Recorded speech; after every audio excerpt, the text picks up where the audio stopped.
चरण पकड़ लिए। और जब राम जी 14 वर्ष वनवास व्यतीत करके अयोध्या नगरी में आए हैं तो हमारे राघवेंद्र सरकार सबसे पहले किससे मिलने गए हैं? सबसे पहले मझली मैया कैकेयी मां से मिलने गए, क्योंकि राम जब अयोध्या के राजा बनाए जा रहे थे, अकेली कैकेयी झंडा लेकर खड़ी थी कि मैं राम को राजा नहीं बनने दूंगी। केवल अकेली कैकेयी बिगुल बजा रही थी और कितनी कड़ी पराकाष्ठा पर खड़ी थी कि राम राजा नहीं बनेगा, राम तुम बन जाओ। राम बन ना जाते तो राम बन ना पाते, राम आज कैकेयी की वजह से बन पाए हैं, नहीं तो राम अयोध्या के राजा बन करके रह जाते।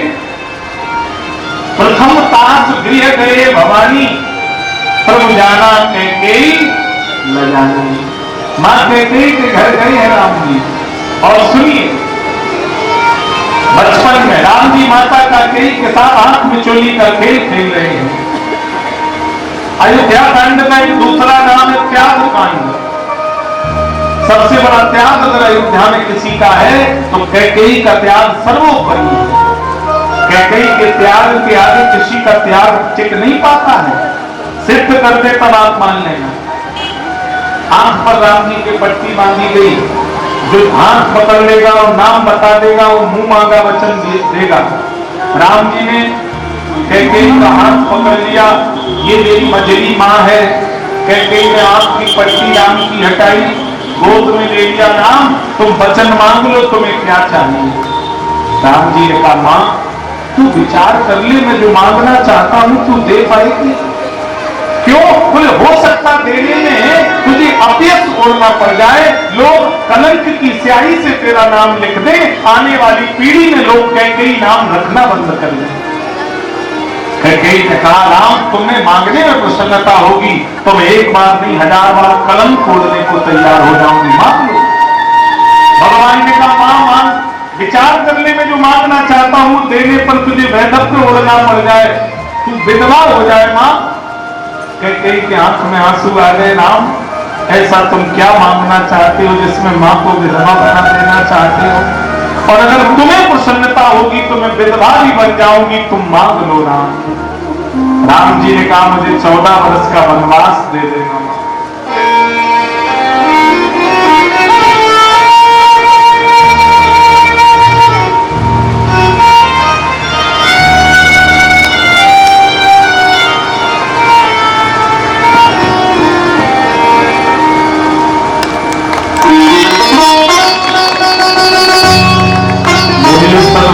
भगवान की 14 वर्ष वनवास राम जी ने मांगा तो कैकेयी धरती पर गिर पड़ी, रोने लगी। जिस राम को एक पल देखे बिन नहीं रह पाती हूं मैं 14 वर्ष के लिए, तो मैं कैसे बिन देखे रहूंगी? रघुकुल गीत सदा चली आई, प्राण जाए पर वचन न जाई। आज एक एक दिन ऐसा है कैकेयी कलप के समान रोती रहती है, बड़ी रहती है। 14 वर्ष कैकेयी दिन रात रोती रही और कैकेयी को लोग इतनी हे दृष्टि से देखने लगे, सफाई कर्मचारी सफाई करना बंद कर गए कैकेयी मैया के भवन में। जब राम जी लौट कर आए हैं तो अपने हाथों से कैकेयी माता के भवन की झाड़ियों को साफ किया। राम जी ने कटीली झाड़ियां जमकर खड़ी हो गई दरवाजे पर, ऐसा पुराणों में उल्लेख है। राम जी भीतर गए, मां कैकेयी सूख गई, बिन भोजन पानी के बिल्कुल जर्जर शरीर है कैकेयी। राम राम रट रही। राम जी ने अपने गोद में सिर रखा, रोने लगे, मां ये मैंने क्या कर दिया? कैकेयी से भगवान कह रहे हैं मां आज तू जो मांगेगी मैं वो दे दूंगा, बोल तुझे क्या चाहिए? कैकेयी ने कहा राम जितना बड़ा मेरा अपराध नहीं था जितनी बड़ी तुमने मुझे सजा दे दी। तुम मुझे ये बताओ मेरा क्या अपराध था जो तुमने इतनी बड़ी सजा मुझे दी है? राम अगर तुम देना चाहते हो तो ये कैकेयी तुमसे बस एक ही बात कहेगी कि एक बार मुझे भरत से मां कहलवा दो। राम आज 14 वर्ष हो गई, भरत ने मुझे मां नहीं कहा। केवल भरत के मुख से मैं मां सुनना चाहती हूं। राम जी रोने लगे, अभी भरत को पकड़ करके लाऊंगा। भरत से कहा, भरत आज मैं कुछ मांगना चाहता हूं। भरत ने कहा, भैया प्राण भी दे दूंगा, भैया आप जो कहोगे वो करूंगा, लेकिन मैं कैकेयी को मां नहीं बोलूंगा। त्याग कांड है। और देखिए, जब भरत जी अयोध्या में आए हैं, दशरथ जी का सभी छूट गया, राम जी वन, लक्ष्मण जी वन चले गए, तो भरत जी मन में सोच रहे हैं कि आज कैकेयी का पुत्र भरत तो अयोध्या में है, सुमित्रा का पुत्र शत्रुघ्न तो अयोध्या में है, लेकिन आज कौशल्या का पुत्र राम वन में है और कौशल्या का पति स्वर्गाधाम हो गया। आज अगर सबसे बड़ा कष्ट किसी के जीवन में है तो वो कौशल्या के जीवन में है। तो भरत जी दौड़ करके गए और कौशल्या के दरवाजे पर खड़े होकर के कह रहे हैं, क्या कह रहे हैं? पति विहीना पूतहीना, पति विहीना पूतहीना, मातुरी तुम हो कहाँ? ए मैया तुम कहाँ हो? एक बार देख तो लो। आ गया घर का वही, तुम्हारे घर का वही आ गया। कौन? षड्यंत्रकारी खल यहाँ। मां देख, तेरे घर को उजाड़ने वाला षड्यंत्रकारी भरत आ गया। मां एक बार इस भरत को देख तो ले।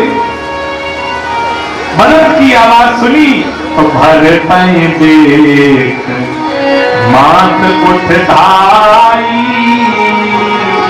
मूर्छित अवन परी हुई आई। मूर्छित होकर के कौशल्या गिर पड़ी, आवाज लगाई, मेरा भरत आया है, मेरा भरत आया है। भरत ने मुंह फेर लिया और बोले, मां मेरा मुंह मत देखना। कौशल्या बोली, भरत तुम मुंह क्यों छिपा रहे हो? बेटा मेरे सामने तो आओ। भरत मुंह घुमा करके खड़े हैं। मां मुख न देखो मां मेरा, मुख देखने में पाप है। मां मेरा मुंह मत देखना, किंतु कह दो ए भरत तुम पर सभी का श्राप है। मां कहते कि जो गाय की हत्या करने पर अपराध लगता वो तेरे भरत को लग जाए। मां कहते भाई की संपत्ति हड़पने वाले को जो नरक मिलता है वो भरत को मिल जाए। मां माता पिता की हत्या करने का वध जो पुत्र को लगता वो भरत को लग जाए। संत ब्राह्मण का अनादर करने का अपराध जो लगता वो भरत को लग जाए। मां कहते सारे पाप इस भरत के ऊपर है। कौशल्या ने जब इतनी बात सुनी है तो भरत के मुंह पर अपना हाथ रख लिया, बंद कर लिया भरत का मुंह। और मां कह रही, ओ भरत बेटा न तुझ में द्वेष की दुर्गंध है, साक्षणी हूं मैं स्वयं उस राम की सौगंध है। मैं राघव की सौगंध खाके कहती हूं, मेरे भरत में लेस मात्र भी द्वेष की दुर्गंध नहीं है। भरत मैं राघव की सौगंध खाती हूं।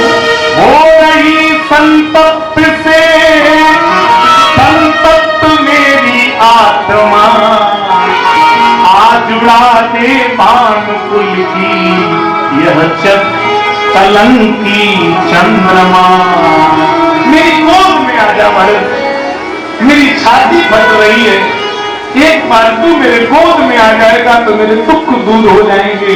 भरत जी को मैया ने अपने गोद में लिटा लिया। हन पे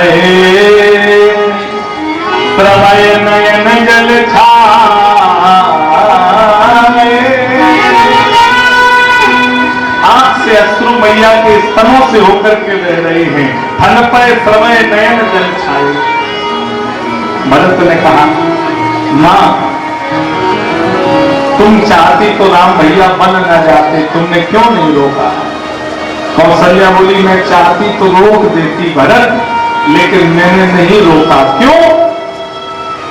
जब भरत राम ने मुझे पहली बार मां कहा, गूढ़ विषय देखना, कौशल्या कह रही है जब राम ने मुझे पहली बार मां कहा तो मैंने उससे कहा राम कहे मोए मैया,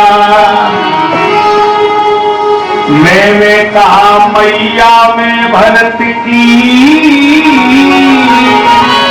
भरत राम ने पहली बार मां कहा तो मैंने उसको बताया कि मैं मां भरत की हूं और पल जाऊं भैया तेरी मैया कैकेयी है, तेरी असली मां तो कैकेयी है। जब मैंने उसको खुद बताया कि तेरी असली मां कैकेयी है तो उसकी असली मां कैकेयी ने उसे बंद दिया था। अगर मैं रोक देती तो असली मां का अनादर हो जाता। भरत ने कहा मां लेकिन अयोध्या तो उजड़ गई। कौशल्या कह रही है भरत अयोध्या उजड़ गई तो उजड़ जाने दो, क्योंकि आज उजड़ गई है तो कल फिर बस जाएगी, लेकिन अगर परिवार के संस्कार उजड़ जाएंगे तो फिर घर कभी नहीं बसेगा। अयोध्या उजड़ जाने दो पर संस्कार नहीं उजड़ने चाहिए। धन्य है अयोध्या कांड, त्याग कांड है। द्रोह करके कह गई, कौशल्या कह रही है भरत को गोद में लेकर, द्रोह करके कह गई क्या हानि मेरा कर गई। अरे देखो देखो कह गई मुझसे द्रोह करके क्या हानि कर गई।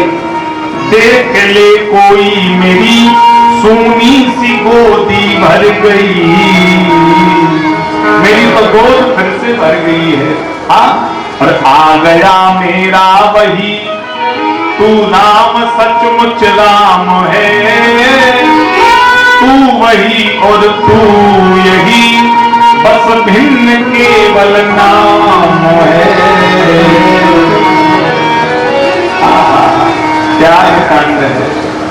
और चारों भाइयों में अगर सबसे बड़ा त्यागी कोई है तो चारों भाइयों में सबसे बड़ा त्याग शत्रुघ्न का है। शत्रुघ्न को गोस्वामी जी ने हाईलाइट नहीं किया। देखिए राम जी को 14 वर्ष वनवास दिया गया, तापस वेश विशेष उदासी 14 वर्ष राम वनवासी, पत्नी के साथ 14 वर्ष वनवास रहना मजबूरी थी। लक्ष्मण जी विवाह के तुरंत बाद राम जी के साथ चले गए, पत्नी राजमहल में थी तो पत्नी से दूर रहकर ब्रह्मचर्य का पालन हो सकता था। भरत जी नंदीग्राम में चले गए, पत्नी को राजभवन में छोड़ दिया तो ये भी पत्नी से दूर रहे, ब्रह्मचर्य का पालन हो सकता था। लेकिन शत्रुघ्न एक ऐसा भाई है जो एक ही कमरे में एक ही बिस्तर पर राजभवन में अपने पत्नी के साथ लेटता है और 14 वर्ष तक पूर्ण ब्रह्मचर्य का पालन करता है। जब तक राम जी और जानकी जी लौट कर नहीं आए तब तक अयोध्या में किसी भावी राजकुमार ने जन्म नहीं लिया। गोस्वामी जी कह रहे हैं कि दुए दुए सुत सुंदर सीता जाए, लव कुश वेद पुराणन गाए। जब राम जी के 2 पुत्र हो गए उसके बाद दुए दुए सुत सब भाइन के, अब 2 पुत्र सब भाइयों के हुए। उससे पहले अयोध्या में किसी ने राजकुमार ने जन्म नहीं लिया। ये त्याग कांड है। संयुक्त परिवार त्याग से बनते हैं, संयुक्त परिवार त्याग की भावना से पनपते हैं। जिन घरों में स्वार्थी लोग पैदा हो जाते हैं, लालची लोग पैदा हो जाते हैं, दीमक की तरह वे बंधे हुए घर को उजाड़ के फेंक देते हैं, बंधे हुए घर को तोड़ देते हैं। मेरे भाई आज हम लोग धीरे धीरे एकल परिवार की ओर चलते चले जा रहे हैं। पुराने जमाने में संयुक्त परिवार की बड़ी परिभाषा होती थी। एक एक छप्पर में एक एक आंगन में 20-20 लोग रहते थे, कभी झगड़े नहीं, कभी फसाद नहीं, कभी बंटवारे नहीं। आज शादी के 6 महीने होते हैं, लड़के बहू माता पिता से अलग हो जाते हैं।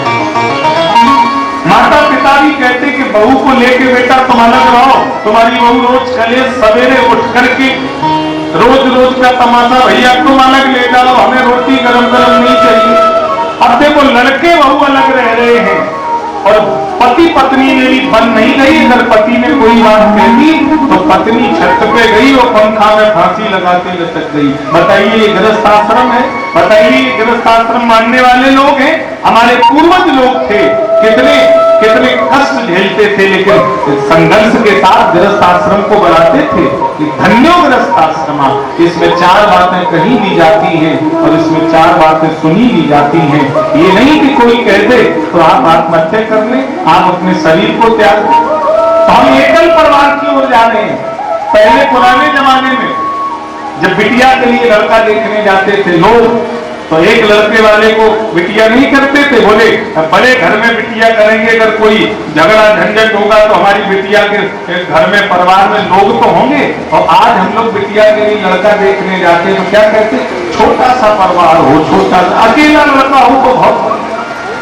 धीरे धीरे हम लोग एकल परिवार की ओर भागते चले जा रहे हैं। तो मेरा निवेदन है, और जब मृत्यु का समय आया तो ये अकेले ऐसे शख्स हैं जो मौत के सिर पे पैर रख के भगवत धाम जा रहे हैं। मौत के सिर पर ध्रुव जी ने पैर रखा है, मौत ने सिर झुका दिया। ध्रुव ने कहा मेरी मां कहां है? पार्षदों ने कहा जिस मां ने तुम्हारे जैसे पुत्र को पैदा किया उस मां का रथ तुमसे ऊपर जा रहा है। पूत कपूत तो क्यों धन संचय, पूत सपूत तो क्यों धन संचय। बेटा यदि कुपुत्र हो गया तो माता पिता की इज्जत जिंदगी भर की मिट्टी में मिला देगा। बेटा यदि सुपुत्र हो गया तो माँ बाप को भगवत धाम दिला देगा। ध्रुव के अंग पैदा हुए, अंग की पत्नी सुनीता है, सुनीता के गर्भ से बैन का जन्म हुआ। बैन इतना दुराचारी है कि ना यज्ञ होने दे, न जप, न तप, न दया, न दान। अहम ब्रह्मोस्मि, मेरी पूजा करो। न यस्तव्यम न दातव्यम न होतव्यम द्विजा क्वचित्, इति निवार्य धर्मं तेरी घोषेण सर्वसा। अब जरा विचार करिए, जिसके बाबा इतने धर्मात्मा ध्रुव, उनका सगा नाती इतना दुराचारी पैदा हो गया।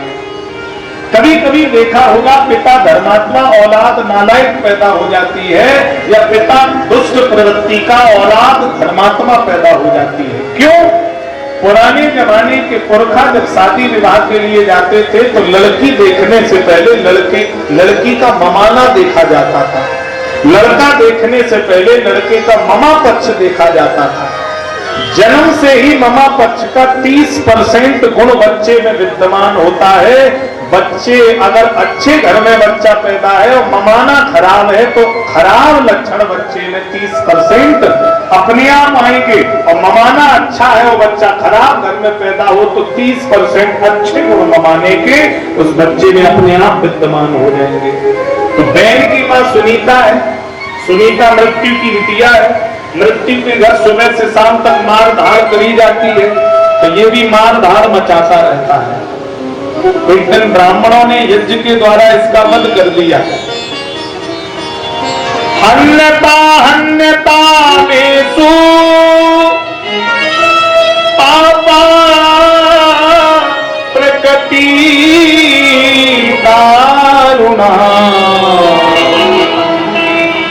वध कर दिया।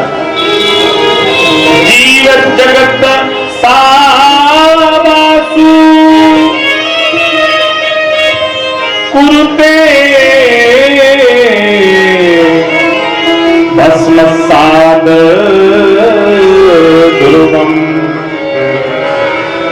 शरीर का मंथन की जंघा से पैदा हुई, फिर मंथन किया तो दाएं भाग से पृथु भगवान, बाएं भाग से अरुचि माता का प्रादुर्भाव हुआ। बोलो पृथु भगवान की, बोले अरुचि महारानी की। पृथु भगवान के सामने प्रजा के लोग रोते बिलखते गए मधुर नाम महाराजो भविष्यति प्रथुस्रव अत्र तु प्रथमो राज्ञा पुमान तृतीयता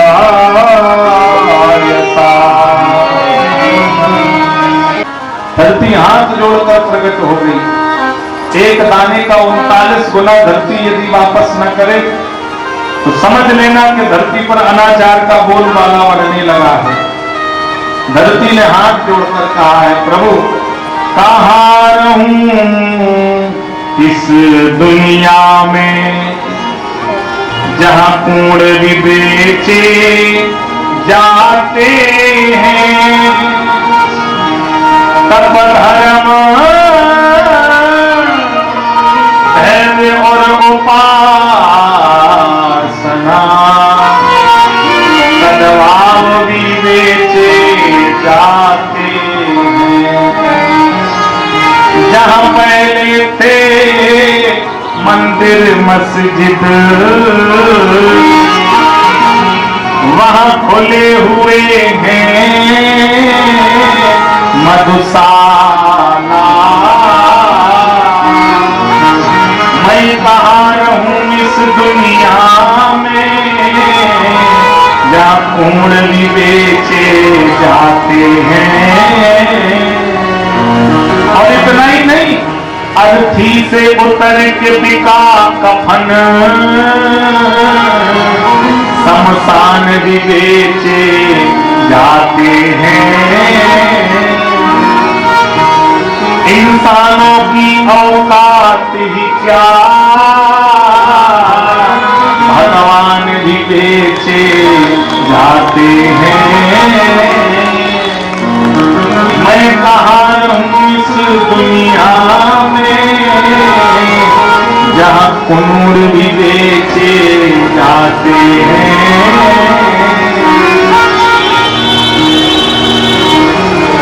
आज धरती को गाय बनाया, गाय बनाकर अश्विनी कुमारों को बछड़ा बनाया, तो औषधियों का दोहन किया। अनंत कुमारों को बछड़ा बनाया तो वेद और पुराणों का दोहन किया। इंद्र को बछड़ा बनाया तो औषधियों का दोहन किया।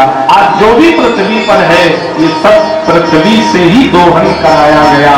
सोना, चांदी, प्लास्टिक, रबड़, कागज, पत्थर, जो भी है, पानी, तेल, सब धरती से निकलता है। इनके वंश में प्रचेतास जी हुए। प्रचेतास इतने प्रतापी हैं, इन्होंने 100 अश्वमेध यज्ञ कराए हैं और 100 अश्वमेध यज्ञ कराने वाले को इंद्र पद प्राप्त हो जाता है। तो इंद्र इनका घोड़ा चुरा ले गए कि कहीं मेरा इंद्रासन न छिड़ जाए। अब देखो घोड़े की बात स्मरण आई है तो जरा आप लोग भी सुन लें। पुराने जमाने में 2 व्हीलर 4 व्हीलर नहीं होते थे। रथ, बैलगाड़ी और घोड़ों से ही लोग आया जाया करते थे। किसान घोड़े पर बैठ करके जा रहा था तो महाराज घोड़े को प्यास लगी। अब जब घोड़े को प्यास लगी तो नल, टैब्यूल, इंजन ये सब होते नहीं थे। कुओं से बैलों के द्वारा पानी निकाला जाता था। उसे क्या बोलते थे? रहट बोलते थे। तो रहट चल रहा है, घोड़ा वाला उतर के गया रहट वाले के पास और आवाज लगाई, अरे वो रहट वाले मम घोड़ा पिए वो नीर। हमारा घोड़ा प्यासा है, पानी पिएगा। रहट वाले ने कहा ले आओ, पानी निकल रहा है, पिला लीजिए। पानी से पतला क्या है, ले जाइए, जाइए। लेकिन रहट चलने में आवाज आती थी। आवाज सुन के घोड़ा बिजुक रहा था। घोड़े वाले ने फिर कहा, अरे ओ रहट वाले मम घोड़ा पिए वो नीर। चेभो का शब्द बंद कर दीजिए। कुट कुट चेभो की आवाज आ रही थी। वाला हंसने लगा। चैभों के बंद हो ये पानी हुए जाए बंद, पीना और पिलाना है तो अब ऐसे ही पिला दीजिए। अगर ये चैभों बंद होगी तो पानी नहीं बंद हो जाएगा, और तुम्हें अगर पानी पिलाना है तो इसी चैभों में पानी को पिला दीजिए। तो ये कथा किसी घोड़े की नहीं है, ये कथा हमारे आपके जीवन की है। संसार के सफर में उम्र के घोड़े पर बैठ करके हम आप दौड़ रहे हैं। प्यास लगेगी, संसारिक वस्तुओं से बुझेगी नहीं, प्यास केवल सत्संग से बुझेगी, और सत्संग का जल हमारे सामने है, लेकिन चैभों है, इसके चक्कर में हम पी नहीं पा रहे हैं। चैभों क्या है? पति पत्नी, घर दुकान मकान, यही चैभों है। हम कहते महाराज जी हमारे 2 बच्चे, बिटिया की शादी पिछले साल कर दी, अब लड़का रह गया तो हम सोच रहे इस साल लड़के की शादी भी कर दें, और फिर हम फिर ही महाराज हमने तो कह दिया बनाना चाहो बनाओ, बिगाड़ना चाहो बिगाड़ो, 10-5 साल बची, हम तो भजन करेंगे, वृंदावन निकल जाएंगे। महाराज हमने ठेका थोड़े दिया। लड़के की शादी हुई और 1 साल नहीं हुई, घर में नाती पैदा हो गया। अब दादी बाबा दिन भर छाती पे नाती धरे रहते हैं। ये चैभों यहाँ बंद होने वाली, ये तभी बंद होगी जब ये शरीर बंद हो जाएगा। तो जब तक है जिंदगी फुर्सत न होगी काम से, कुछ समय ऐसा निकालो प्रेम कर लो राम से। तो इसी चैभों में सत्संग भी करते चलो, इसी गृहस्थी में बीच बीच में भजन भी करते चलो, क्योंकि समय खाली कभी मिलने वाला नहीं है। एक संत कहते हैं ये तन कीमती है, कीमती है पर मगर है विनाशी। ये तन कीमती है मगर है विनाशी। सदा झूठ मन के भरोसे न रहना, सदा झूठ मन के भरोसे न रहना। ये तन कीमती है मगर है विनाशी। ये तन कीमती है मगर है विनाशी। सदा झूठ मन के भरोसे न रहना, सदा झूठ मन के भरोसे न रहना। ताली बजाते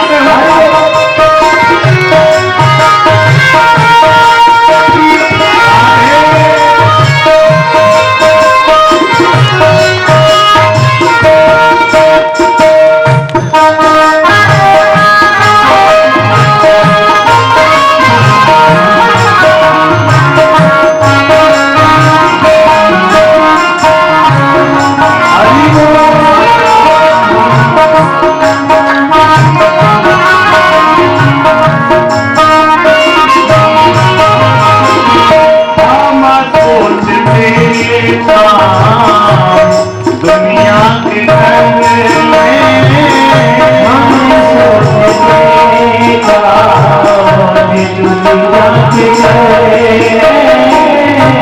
तन धाम खाने जीत बड़े नाम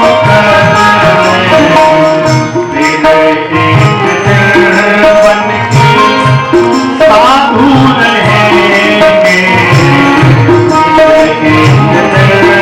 बन के साधु रहेंगे। सदा झूठ मन के भरोसे न रहना, सदा झूठ मन के भरोसे न रहना। ताली बजाते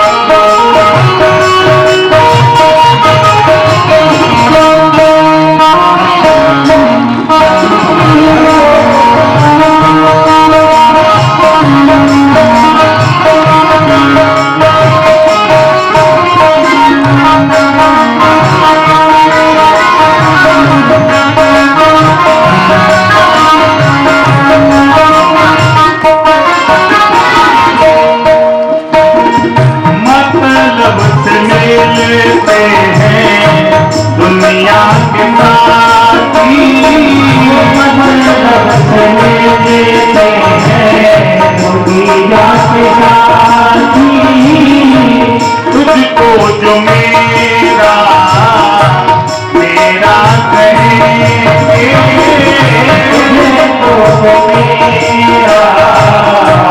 मेरा कहेंगे, तुझको जो मेरा मेरा कहेंगे, तुझको मेरा मेरा कहेंगे।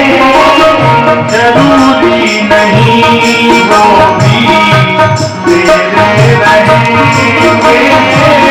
जरूरी नहीं वो तेरे रहेंगे।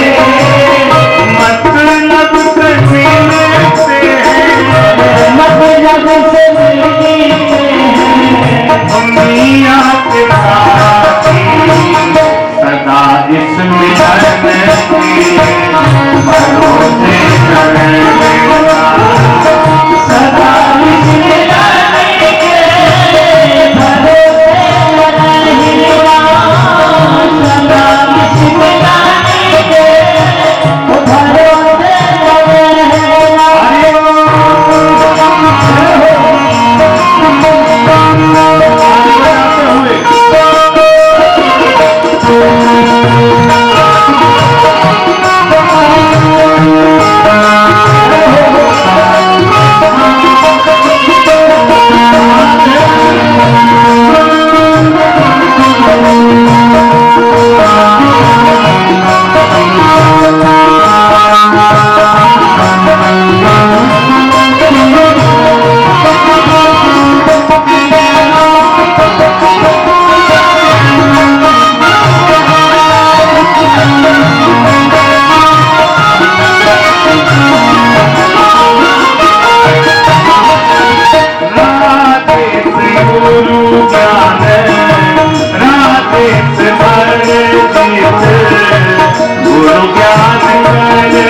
अन्य गुण के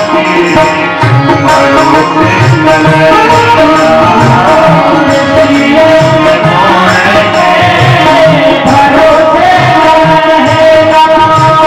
पल पल बदलती है काया की खूबियां, पल पल बदलती है काया की खूबियां।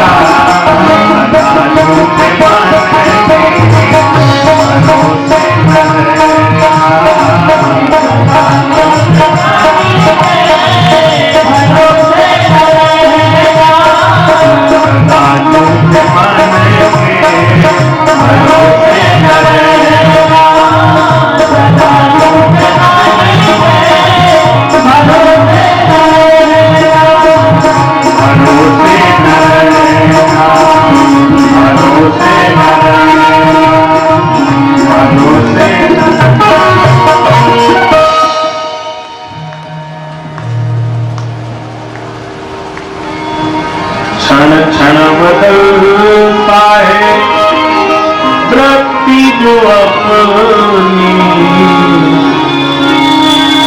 निकल जाएगी छोड़ काया की कुटिया, सदा श्वास धन के भरोसे न रहना। श्वास धन का भरोसा नहीं है मेरे भाई। जौलो